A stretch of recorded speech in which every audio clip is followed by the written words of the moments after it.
नमस्कार दोस्तों, स्वागत है आपका आपके अपने YouTube चैनल जीएस जीनियस में। जैसा कि आप स्क्रीन पर देख रहे हैं, Trump is no more popular politician in USA now. United States of America में जो वहां के राष्ट्रपति हैं डोनाल्ड ट्रंप, अब वो वहां की जो जनता है उनके बीच में एक लोकप्रिय राजनीतिज्ञ के रूप में नहीं रह गए हैं।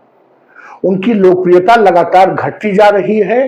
क्यों घटती जा रही है, इन सब चीजों को इस वीडियो में हम देखने और समझने का प्रयास करेंगे और ये भी जानेंगे कि कहां से ये मुद्दा निकल के आया है, किसने लोकप्रियता को मापा है, किस प्रकार से मापा है। इन सब चीजों को इस वीडियो में हम देखेंगे। लेकिन इससे पहले कि हम अपना वीडियो शुरू करें, आपसे हमारी रिक्वेस्ट है कि हमारे चैनल को सब्सक्राइब कर लीजिए, क्योंकि हमारे चैनल पर इसी प्रकार की आपके आसपास की देश दुनिया की जो महत्वपूर्ण समसामयिक मुद्दे हैं उनको छोटे छोटे वीडियो के माध्यम से प्रस्तुत किया जाता है। तो आइए मित्रों, देखते हैं। अगर डोनाल्ड ट्रंप जो है वो सबसे लोकप्रिय राजनेता नहीं रह गए हैं तो कौन? ट्रंप साहब कह रहे हैं मैं नहीं तो और कौन? तो ये नाम सामने आ रहा है बर्नी सैंडर्स का। ये भी वहां पर एक सीनेटर हैं, जैसे हमारे वहां सांसद होते हैं वहां पर सीनेटर्स होते हैं। तो ये एक सीनेटर है बर्नी सैंडर्स। ये इस समय यूएसए में लोकप्रियता के चरम पर है। उम्मीद की जा रही है कि 2028 तक अगर ये स्वस्थ रहे और जीवित रहे तो यही जो है अमेरिका के अगले राष्ट्रपति के रूप में चुने जाएंगे। चलिए मित्रों, आगे देखते हैं क्या है पूरा मामला। वहां पर एक बहुत वरिष्ठ पत्रकार हैं जी एलियट मॉरिस। इन्होंने एक सर्वे किया है और जो डाटा मिला उसको एनालाइज किया, उसका पूरा विश्लेषण किया है और उन्होंने बताया है कि president Trump is no more most popular politician in USA now. अब यूएसए में डोनाल्ड ट्रंप जो है वो सबसे लोकप्रिय राजनेता के रूप में स्थापित नहीं है। उनकी जगह ले ली है सीनेटर बर्नी सैंडर्स ने और ये इस समय यूएसए के सबसे लोकप्रिय राजनेता के रूप में माने जा रहे हैं। कैसे इन्होंने ये कह दिया? जर्नलिस्ट ने अपने मन से तो कह नहीं सकते।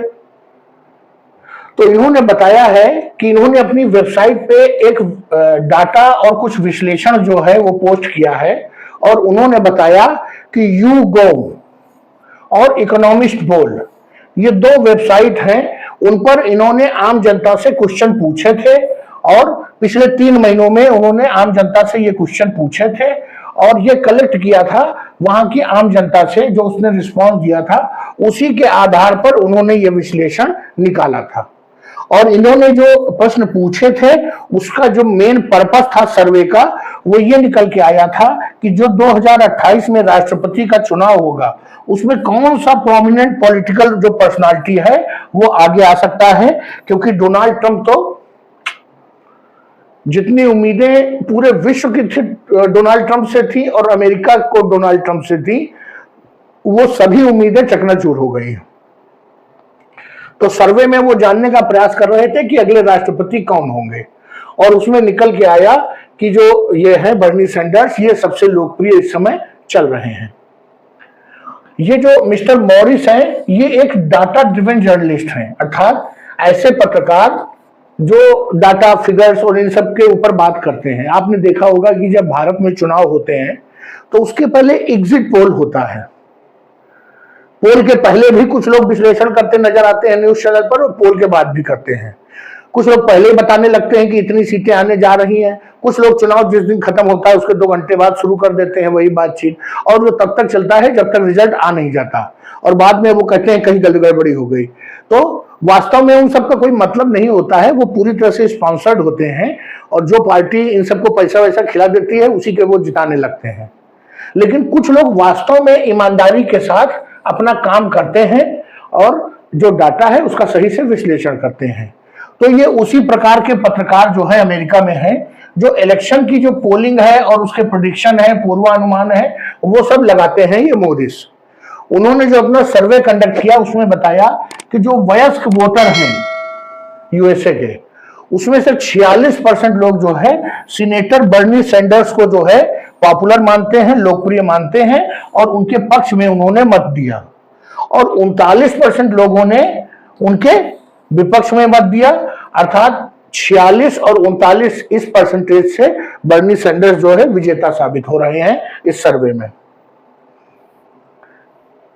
ये जो कैटेगरी इनको वोट दे रही है 46% लोग, इसमें केवल युवा लोग ही नहीं हैं, इसमें कुछ लो इनकम वोटर्स भी हैं, अर्थात जो गरीब लोग हैं यूएसए के, मॉडरेट्स हैं, जो इंडिपेंडेंट्स हैं, ब्लैक वोटर्स हैं अर्थात अश्वेत लोग हैं, और पुरुष। इन लोगों में ये बहुत ही पॉपुलर है, इन लोगों ने भर भर के इनको वोट दिया है और ये माना है कि ये अगले राष्ट्रपति पद के उम्मीदवार हो सकते हैं। इन्हीं की एनालिसिस में एक बात और निकल के आई है कि जो एलॉन मस्क हैं वो वर्तमान सरकार में सबसे जो है अलोकप्रिय अधिकारी हैं। और क्यों ना, आप जानते हैं, अभी मैंने इस पर एक वीडियो बनाया था कि पूरे अमेरिका में टेस्ला के शोरूम के बाहर धरने प्रदर्शन चल रहे हैं, शोरूमों को फूका जा रहा है टेस्ला के बारे में, और एलॉन मस्क के बारे में भद्दी भद्दी बातें की जा रही हैं। वो पूरी तरह से अलोकप्रिय हो गए हैं। उनका मानना है कि ये कोई चुने हुए लोग नहीं हैं, और जो निर्वाचन में चुन करके नहीं आया है उसको कैसे इतना महत्वपूर्ण पद दे दिया गया है। तो ये लोकतंत्र की हत्या बता रहे हैं वहां के लोग। लेकिन डोनाल्ड ट्रंप हैं कि मानने को तैयार नहीं है, डोनाल्ड ट्रंप उनको अपना दाहिना हाथ बताते हैं।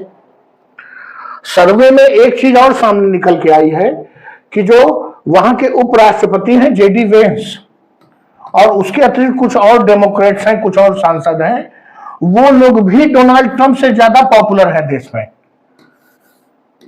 आप समझ सकते हैं कि डोनाल्ड ट्रंप की लोकप्रियता लगातार घटती चली जा रही है, और उसके पीछे उनके कुछ एक्शन हैं, कुछ उनके कदम हैं, और जो उनका मनमाना रवैया है, जो उनकी राजनीति का तरीका है, वही जिम्मेदार है। जैसे ही उन्होंने शपथ लिया उसके पहले ही वो इस पर जुट गए थे कि किसी प्रकार रूस यूक्रेन में सीज फायर हो जाए, किसी प्रकार हमास और इजराइल में सीज फायर हो जाए। शर्तें क्या होंगी, कौन सही है कौन गलत है, इससे कोई मतलब नहीं, बस क्रेडिट उनको लेना था कि उनके आते ही सीज फायर हो गया। और वर्तमान में जो सीज फायर उन्होंने कराया है उसका कोई मतलब नहीं है। रूस यूक्रेन अभी भी एक दूसरे पर ड्रोन और जो है मिसाइल फेंक रहे हैं। उधर इजराइल जो है दनादन वहां पर एयर स्ट्राइक और जमीनी आर्मी घुसी हुई है गाजा में। तो उन्होंने एक बार सीज फायर जबरदस्ती करवा तो दिया अपने प्रभाव से, लेकिन बहुत देर तक लोगों ने उनकी मानी नहीं और वो फिर अपनी लड़ाई में जुट गए। उन्होंने जो वहां पर इमिग्रेशन पॉलिसी अपनाई, भर भर के लोगों को उनके देश भेजा, उसके कारण भी वो अलोकप्रिय हो गए।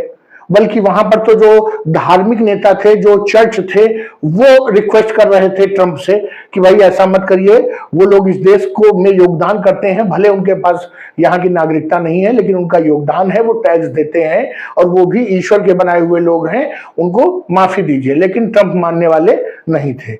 इसके बाद उन्होंने पूरी दुनिया से टैरिफ वार शुरू कर दिया। भारत, चीन, BRICS country, European Union, Canada, Mexico, Venezuela, सबके ऊपर जो है टैरिफ वार थोप दिया। इस प्रकार से जिस प्रकार से वो पूरी दुनिया को अस्थायी कर रहे हैं, शेयर मार्केट पूरी दुनिया की गिरा दी, तो ऐसा व्यक्ति कभी खुद भी जो है लोकप्रिय नहीं हो सकता है, उसकी भी छवि गिरनी ही है एक दिन। यही सब कारण है कि जो ट्रंप साहब हैं वो अमेरिका में उनका जो लोकप्रियता का ग्राफ है वो नीचे गिरता जा रहा है। तो चलिए मित्रों, वीडियो को यही समाप्त करता हूं। अगर हमारा विश्लेषण, हमारी दी गई सूचना आपको पसंद आई हो तो वीडियो को लाइक करिए, चैनल को सब्सक्राइब करिए। धन्यवाद।